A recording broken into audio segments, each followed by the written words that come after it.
சிவபெருமானிடம் கோடிக்கணக்கான தனுசுகள் அதாவது வில்கள் உண்டு. இவை அனைத்தையுமே சிவதனுசு என்றே கூறுகின்றோம். மக்களின் சிற்றறிவுக்கு தெரிந்தவரை சிவபெருமான் தன்னிடம் உள்ள 3 சிவதனுசுகளை சிவப்பிரசாதமாக பல்வேறு சந்தர்ப்பங்களில் அளித்துள்ளார். இதில் ஒன்று ராவணனுடைய தவத்தை மெச்சி அவனுக்கு அளிக்கப்பட்டது. சிவபெருமானை வழங்கிய வில் என்றால் அதன் மகிமை எப்படிப்பட்டதாக இருக்கும் என்பது சொல்லாமலே விளங்கும். சிவதனுசுவை வைத்திருக்கும் ஒருவனை எந்த உலகத்திலும் யாராலும் வெல்ல முடியாது. ஆனால் இந்த வில்லை முறையாக பயன்படுத்தும் வரைதான் அது சிவப்பிரசாதமாக இருக்கும். அதை தவறாக பயன்படுத்தினால் அது தன் சக்தியை இழந்துவிடும்.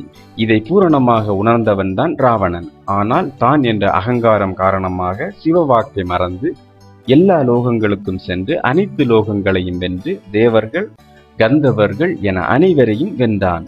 நவக்கிரக லோகங்களுக்கும் சென்று எல்லா நவக்கிரகங்களையும் தன் அடிமையாக்கி தன் சிம்மாசன படிகளாக்கி அவர்களை அவமானப்படுத்தினான். இத்தகைய அதர்மமான செயல்களால் சிவதனுசுவின் சக்தி சிறிது சிறிதாக குறைய தொடங்கியது.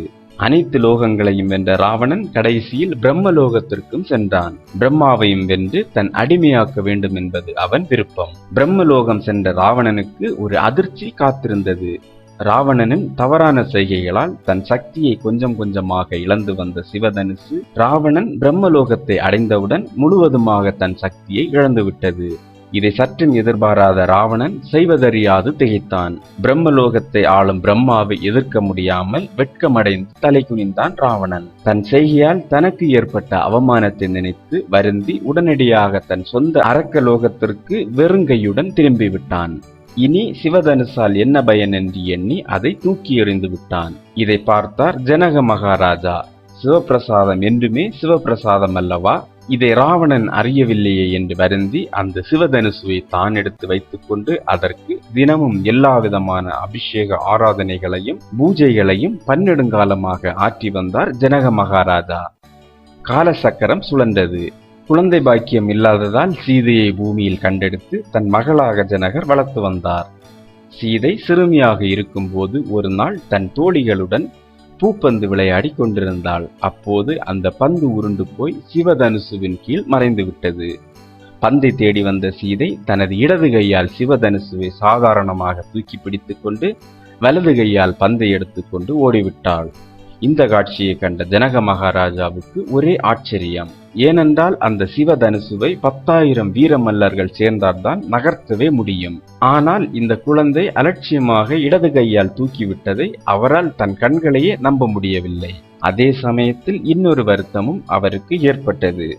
இந்த பராக்கிரமம் பொருந்திய கன்னியை எவருக்கு மணமுடிப்பது? இவளுக்கே இவ்வளவு ஆன்மீக பலம் இருந்தால் இந்த சிறுமியை மணக்கும் வீரன் எத்தகைய பராக்கிரமசாலியாக இருக்க வேண்டும்? உண்மையில் அப்படி ஒருவன் 7 உலகத்திலும் இருக்கிறானா என்பதே சந்தேகம்.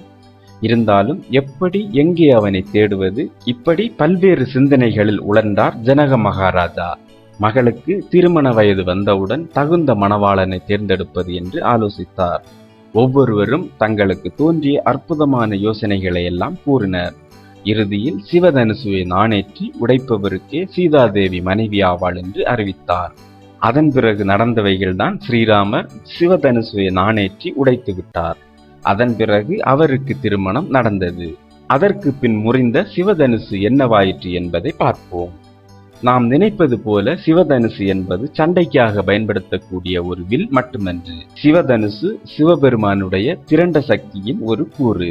சிவதனுசில் ஆயிரக்கணக்கான தனுர்வேத தேவதைகளும் தெய்வங்களும் ரிஷிகளும் முனிவர்களும் வாசம் செய்தனர். தனுசு முறிந்ததால் அனைத்து தெய்வ சக்திகளும் வெளிவந்து தாங்கள் எங்கு செல்வது என்று தெரியாமல் திகைத்தன. எல்லோரும் ஜனக மகாராஜாவை வணங்கி, சுவாமி, பன்னெடுங்காலமாக நாங்கள் இந்த சிவதனுசிலே குடிகொண்டுள்ளோம். இப்போது இந்த தனுசு முறிந்துவிட்டால் நாங்கள் எங்கே செல்வது? எங்களுக்கு சாத்வீகமாக எதிலும் ஈடுபட முடியாது. தனுர்வேதத்தில் லைத்துள்ள எங்களுக்கு வீரம், சண்டை இவற்றில்தான் மனம் ஈடுபடும். எனவே தாங்களுக்கு எங்கள் மார்க்கத்திலேயே ஒரு நல்ல வழியை கூற வேண்டும் என்றவுடன் ஜனகர் ஆழ்ந்த சிந்தனையில் ஆழ்ந்தார். பின்னர் சிவதனுசிலிருந்து வெளிவந்த எல்லா தேவ தெய்வ சக்திகளையும் 1008 அஸ்திரங்களில் ஆவாகனம் செய்தார். அந்த 1008 அம்புகளையும் ராமபிரானுக்கு வெற்றி பரிசாக அளித்து விட்டார். அந்த தனுர்வேத சக்திகளும் ராமபிரானுடைய அம்பரா துணையிலே குடிகொண்டு ராமருக்கு உறுதுணையாக நின்றன. இலங்கையில் ராவணனுக்கு எதிராக நடந்த யுத்தத்தில் ராவணனின் உடலை துளைத்து அவனை பரலோகத்திற்கு அனுப்பியதும் இந்த 1008 அஸ்திர சக்திகளே. ராவணன் சிவதனுசை முறையாக பயன்படுத்தாதது யாரையெல்லாம் அதர்மமாக துன்புறுத்தினானோ அவர்களுடைய சாபங்களே சிவதனுசு அஸ்திரங்களாக மாறி அவன் உயிரை கவர்ந்தன. மேலும் வீடியோக்களுக்கு சேனலை சப்ஸ்கிரைப் செய்யுங்கள்.